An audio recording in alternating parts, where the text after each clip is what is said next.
Hello friends, ಎಲ್ಲರಿಗೂ sargam ಸ್ನಳ್ಪಾಕ YouTube ಚಾನಲ್ಗೆ ಸ್ವಾಗತ. ಇವತ್ತಿನ ರೆಸಿಪಿ ಚನಾ ಚಾಟ್. ಏನಪ್ಪ ಇದು ವಿಭಿನ್ನವಾಗಿರುವಂಥ ಅಡುಗೆನ ತೋರಿಸ್ತಾ ಇದ್ದಾರೆ ಅಂತ ಅಂದ್ಕೊಳ್ತಿದ್ದೀರಾ? ಹೌದು, ಯಾವಾಗಲೂ ನಾವು ಸಂಜೆ ಹೊತ್ತಿಗೆ ಆಯಿಲ್ ಐಟಮ್ಸ್ನ ತಿಂತೀವಿ, ಆದರೆ ಈ ರೀತಿಯಾಗಿರೋ ಹೆಲ್ದಿ ಐಟಮ್ಸ್ನ ತಿಂದಿರಲ್ಲ ಅಲ್ವಾ? ಹಾಗಾಗಿ ಈ ರೀತಿ ಹೆಲ್ದಿಯಾಗೂ ಇರುತ್ತೆ, ಹಾಗೆ ಡಯಟ್ ಕಾನ್ಷಿಯಸ್ ಕೂಡ ಇರುತ್ತೆ. ಹಾಗಾಗಿ ಈ ರೀತಿ ಒಂದು ಚನಾ ಚಾಟ್ನ ರೆಸಿಪಿನ ನಾನು ನಿಮ್ಮ ಹತ್ರ ಶೇರ್ ಮಾಡ್ಕೊಂಡಿದ್ದೀನಿ. ಇದು ಹೇಗೆಲ್ಲ ಮಾಡ್ಕೊಳ್ಳೋದು ಅಂತ ನೋಡೋಣ ಬನ್ನಿ. ಮೊದಲಿಗೆ ಒಂದು ಕುಕ್ಕರ್ಗೆ ನಾನು 200 ಗ್ರಾಮಷ್ಟು ಕಡಲೆಕಾಳನ್ನು ಹಾಕ್ಕೊಂಡು, ಅವಶ್ಯಕತೆ ಬೀಳುವಷ್ಟು ನೀರನ್ನು ಹಾಕ್ಕೊಂಡು, ಸ್ವಲ್ಪ ರುಚಿಗೆ ತಕ್ಕಷ್ಟು ಉಪ್ಪನ್ನು ಕೂಡ ಹಾಕ್ಕೊಂಡು 3 ವಿಷಲ್ ಬೇಯೋದಕ್ಕೆ ಲಿಡನ್ನು ಕ್ಲೋಸ್ ಮಾಡಿ ಕುಕ್ಕರ್ ಕೂಗಿಸ್ಕೊಳ್ತೀನಿ. ನೋಡಿ, ಈ ರೀತಿ ರುಚಿಗೆ ತಕ್ಕಷ್ಟು ಉಪ್ಪನ್ನು ಹಾಕ್ಕೊಂಡು ಚೆನ್ನಾಗಿ ಮಿಕ್ಸ್ ಮಾಡಿ 3 ವಿಷಲ್ ಬರೋ ತನಕ ವೆಯ್ಟ್ ಮಾಡೋಣ. ಈಗ ನಾನು ಕುಕ್ಕರ್ ಲಿಡನ್ನು ಕ್ಲೋಸ್ ಮಾಡ್ಕೊತೀನಿ. ಈಗ 3 ವಿಷಲ್ ಆಗಿದೆ, ಹಾಗೆ ಕುಕ್ಕರ್ ಕೂಡ ಸ್ವಲ್ಪ ತಣ್ಣಗಾಗಿದೆ. ನೋಡಿದ್ರಲ್ಲ ಯಾವ ರೀತಿ ಬೆಂದು ಕಾಣಿಸ್ತಿದೆ ನಮ್ಮ ಕಡಲೆಕಾಳು. ಇದು ನೋಡಿ ಯಾವ ರೀತಿ ಬೆಂದಿದೆ ಅಂತ ಕೂಡ ನಾನು ನಿಮಗೆ ತೋರಿಸ್ತೀನಿ. ಇಷ್ಟು ಬೆಂದರೆ ಸಾಕು. 3 ವಿಷಲ್ಗೆ ಇಷ್ಟು ಬೆಂದಿದೆ.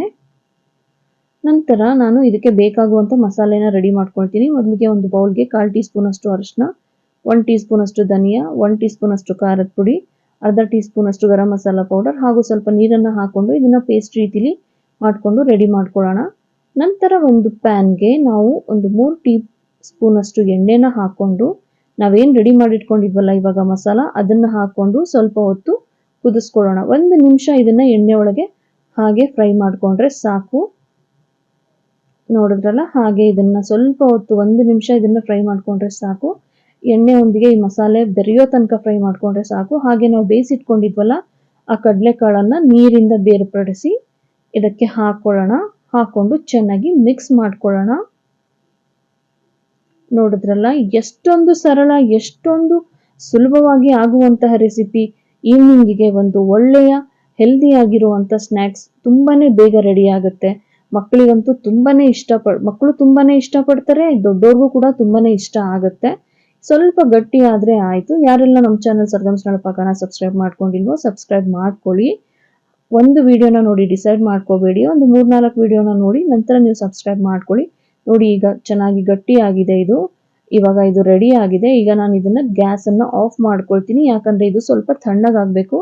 ಈಗ ಸ್ವಲ್ಪ ತಣ್ಣಗಾಗಿದೆ. ತಣ್ಣಗಾದ ನಂತರ ನಮಗೆ ಯಾವ್ಯಾವ ತರಕಾರಿ ಬೇಕೋ ಅದೆಲ್ಲ ನಾವು ಆ್ಯಡ್ ಮಾಡ್ಕೊಳ್ಬೋದು. ನಾನಿಲ್ಲಿ 1 ಈರುಳ್ಳಿ ಸಣ್ಣದಾಗಿ ಹೆಚ್ಕೊಂಡು ಹಾಕ್ಕೊಳ್ತಾ ಇದ್ದೀನಿ, ಹಾಗೆ ಅರ್ಧ ಟೊಮೆಟೊ,